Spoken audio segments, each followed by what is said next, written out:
विलक्षण ताकदीचा नट आहे.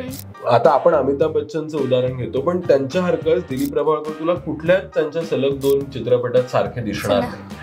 म्हणजे तुला विश्वासच बसणार नाही की पछाडलेले मधले जो इनामदार भुसनाळ आहे तोच मुन्नाभाई MBBS मधले गांधीजी आहे.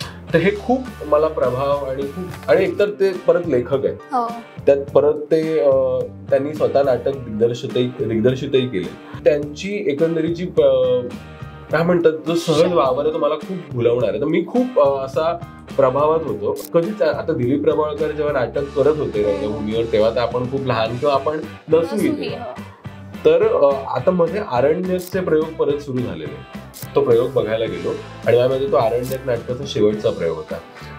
झीने तो रेकॉर्ड वगैरे केलेला आणि त्याच्यानंतर मी त्यांना फक्त ग्रीन रूम मध्ये बघायला गेलो दिलीप प्रभावळकरांना.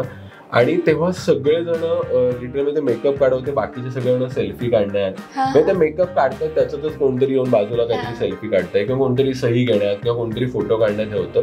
मला ह्यातलं काहीच करावं असं वाटलं नाही. मी जस्ट जाऊन कुठेतरी त्यांच्या पायाला टच केला आणि मला अजूनही तो स्पर्श जाणवतो की त्यांची ती गोरी अशी नितळ चामडी आणि थंड असा तो एक मला स्पर्श अजूनही जाणवतो.